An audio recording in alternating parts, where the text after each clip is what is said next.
일본은 한국의 미래다 라는 말 들어보셨나요? 최근 버블 조짐을 보이는 한국 부동산 시장이 1991년 일본 버블 붕괴와 비슷한 길을 걷고 있습니다. 한국 부동산도 일본처럼 폭락하는 걸까요?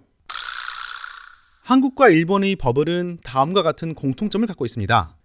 경기가 안 좋아지자 중앙은행이 경기 부양을 위해 금리를 내렸고, 그 결과 부동산 가격이 상승하고 부채가 너무 많아졌는데 외부 요인으로 금리 인상 타이밍을 놓쳐서 버블이 더 컸다는 것이죠. 한국과 일본 부동산의 유사점은 여러 가지가 있겠지만 오늘은 금리에 집중하여 한국 부동산 대폭락 가능성에 대해 이야기해 보겠습니다.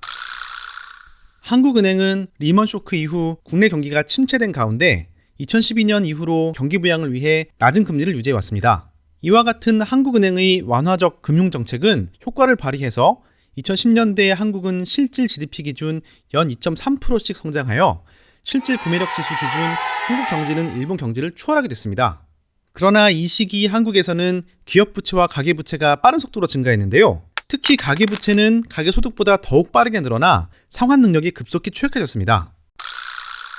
수도권 부동산 가격이 폭등하는 동안 한국 국토부는 부동산 가격 상승을 막기 위해 2017년 6월을 시작으로 2018년, 2019년, 2020년, 2021년 연달아 부동산 대책을 내놓았습니다.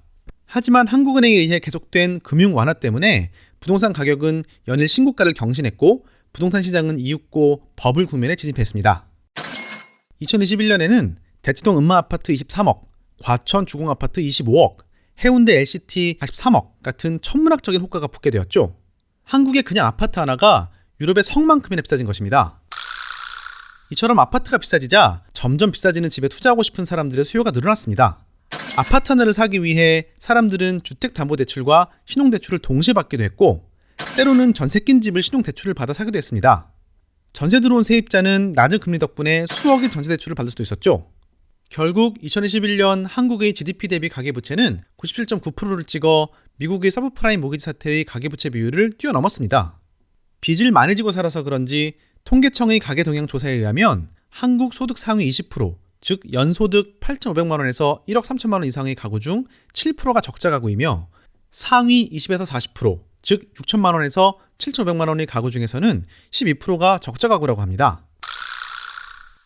2021년 하반기 팬데믹 사태가 수습되며 인플레이션이 일어나고 있습니다. 앞으로 한국도 금리 인상을 피할 수 없을 것 같은데요. 과연 얼마나 금리가 인상되면 부동산 가격이 하락하게 될까요? 일본의 경우 1989년 하반기부터 1990년까지 16개월 동안 3%에서 6%로 기준금리가 2배가 되어 부동산이 폭락했는데요. 당시 시중의 변동금리 주택담보대출 금리는 약 5.5%에서 8.5%로 50%가량 상승했습니다. 이를 현재 한국 금리에 대입해 보겠습니다. 한국의 최근 최저 기준금리는 0.5%였기 때문에 기준금리가 1%만 인상이 되어도 기준금리는 2배가 되는 셈이지만 이것만으로 부동산 대출에 큰 영향을 주진 않겠죠. 시중 금리인 주택담보대출과 전세대출의 최근 최저 금리는 약 2.4%였는데요. 여기에서 50%가 상승한다면 3.6%가 됩니다. 최근 주택담보대출 금리가 3.6%를 찍었던 것은 2018년이었는데요. 이때 기준금리는 1.75%였습니다. 그렇다면 한국은행은 일본처럼 16개월 만에 기준금리를 1.75%까지 올릴까요? 그럴 가능성이 높습니다. 최근 급등한 국고채 금리가 딱 2018년 수준이기 때문이죠. 국고채 시장은 이미 한국 기준금리가 최소한 1.75%까지 인상될 것을 반영하고 있다고 생각할 수 있습니다. 금리 인상의 영향으로 부동산 가격이 하락한다면 하락폭은 어느 정도가 될까요?